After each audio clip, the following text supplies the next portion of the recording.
Hi, welcome to Museum Monday with the Sacramento History Museum. I'm Allie, and today we are going to start off our month talking all about extreme weather, especially fire. And I know this time of year, fire is on the mind of many Californians and people throughout the entire western United States. In fact, my mother lives in Hawaii, and she just had to evacuate for a brush fire. We are getting into our fire season this late summer and early fall, and because of the buff California hills with lots of dried grasses, we have lots of fuel and lots of strong winds, which can set things ablaze almost overnight. And that's not something new. That's something that's been here in Sacramento at least as long as we've had immigrants coming here. Now, the native peoples that use this land had their own fire suppression methods and fire control methods, but we don't use those as much today. So we have different things we have used to fight fires and protect our city. Now, when gold was discovered here in California, a lot of the early miners came by ship. They came up the Sacramento River to roughly where I'm standing right now. We're right on Front Street, the Embarcadero, very close to where the American River used to meet the Sacramento River. And those ships couldn't continue to go up the American River. It was too shallow for them. So people had to disembark their ships and go by horse, wagon, or by foot up into the foothills. The lure of gold was strong, and often even captains went for the gold, abandoning their ships right here in the harbor, and we were a very resourceful city. So those early ships were used as some of the first buildings. Sometimes they were left on the water, our first post office, or if you heard our Museum Monday about how our first prisons were ships on the water, and sometimes they would take those ships apart to build the early buildings. They would use the wood from the frame and hull of the ship, and they would use the canvas from the sails, just like on this Eagle Theater behind me here. Very easy to make these kind of buildings. We had a tent city go up almost overnight, but much like our hills that catch fire easily, these are also a great fuel for fire. And in 1849, we had quite a few different fires and the city was set ablaze, so they decided to start a volunteer firefighting company. It was actually the first volunteer firefighting company in the western United States. It opened on February 5th, 1850 as the Mutual Hook and Ladder Company No. 1. And they were put to the test almost immediately.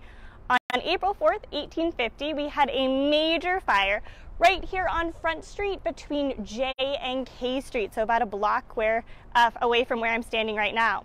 The fire started about 1:30 in the morning at a mercantile store owned by Hoop and L'Amour.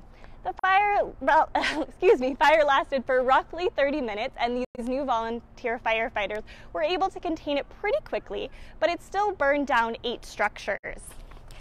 There was a loss of property estimated at $63,000. But luckily, only 1 injury occurred and no loss of life occurred. Again, ever resourceful, Sacramentans started rebuilding right away, but they were still building with these canvas and wooden structures.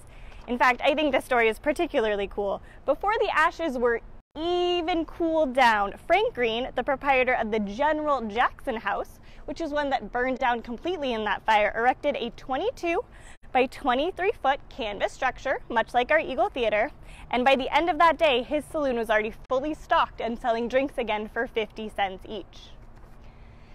Now, that fire wasn't too terrible, but then November 2nd, 1852, we had our great conflagration. And here is an image of what that fire looked like here in Sacramento City. It started at the millinery shop, which is a hat shop, of Madame Lucinda Lanos. She was on J Street between 3rd and 4th Street. No one exactly knows what happened. The story is that she may have been working late in her hat shop and knocked over a candle, but there's some suspicion that that may be like blaming the cow for the Great Chicago Fire. We're not sure exactly what happened, but we do know it was a very windy night. The fire quickly spread, and over 80% of the town burned to the ground. In fact, here in Old Sacramento, there's only one original structure that predates this fire, which is the Lady Adams, not the Lady Adams and Company building. Yes, the Lady Adams and Company building. I'm so sorry. We talked about it in a previous Museum Monday, which was built from a ship, actually over on K Street. It's where Evangeline's is today. Now, this fire was much more disastrous. Remember that small fire with the eight structures that it burned down cost about $63,000 in damage? This one cost about $6 million in damage, and over 2,500 buildings were destroyed. But we're not the indomitable city for nothing. Again, we rebuilt. 761 structures were rebuilt within a month, but this time we got clever. We decided not to build out of canvas and wood anymore. We started building out of a much more fireproof material, brick. So I am gonna have us walk towards the corner of J and Front Street here so you can see some of our lovely brick buildings. In addition to building out of brick, we had a few other fire suppressant methods that we put in. This building here, you can't see it, but a lot of the buildings started having iron shutters on their doors and windows on all floors. You can see it a bit at our Brannan Manor building right across the street there, and we'll walk a little closer in a minute so you can see it closer. These iron shutters would be closed in the event of a fire to prevent that fire wind from spreading quickly from building to building. It was thought that protecting property was very important at this time. I will mention that the fire escapes were still made of wood, so human lives might not have been quite so important in these fire escape methods. All right, now on June 27th, 1853, Sacramento Company Number 3, yet again, still volunteer firehouse. I'm gonna step up this way so that I can walk all the way through. It got its first fire building. And this building you may be familiar with today. It's not the exact original, but it's very similar. It's located on the west side of 2nd Street between J and K Street, and it was an existing firehouse until the early 1920s. Today it is the Firehouse Restaurant. Before this time, all of our engine companies were working out of homes, and this was the first time they had an official firehouse location. It took over 2 years to build this structure. And the firefighters who stayed there were called the Tigers. Their motto was first in danger and always ready. And by 1859, their company had 65 members. Less than a year after that firehouse was built, on October 27th of 1853, we also began construction on yet another building. You might be familiar with this one as the modern-day Sacramento History Museum, but it is the City Hall and Waterworks building. Here you would find the City Hall, the sheriff, the jail, many important mayoral offices and other offices, as well as the waterworks. So there is a large structure on top of our building that you may have noticed last time you came to visit, or if you haven't, you can keep an eye out next time you come to visit. These were large water tanks, and there was a gravity-fed system that would bring water throughout Sacramento to different hydrants. The first patron to use the waterworks was the Adams and Company building, which was on 2nd Street between J and K Streets. By November 1854, about a year later, there were 403 customers using the City Hall and Waterworks.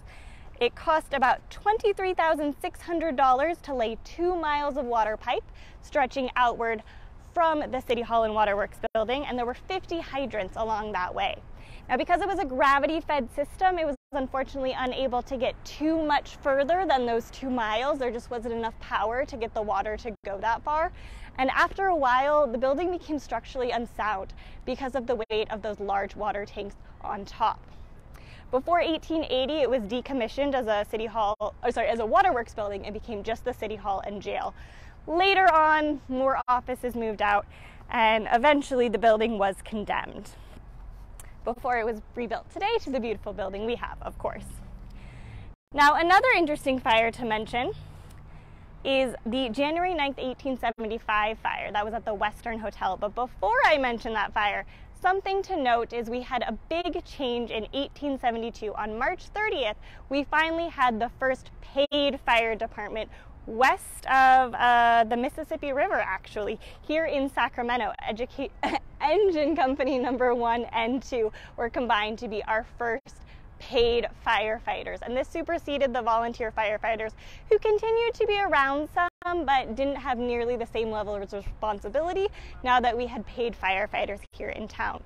So the Western Hotel caught fire at about 2:30 p.m. in a lamp room when a gentleman was lighting lamps. One supposedly knocked over and lit a bunch of oil that he had lying around, and the building burned to the ground. But the fire department managed to contain the fire to just that one hotel.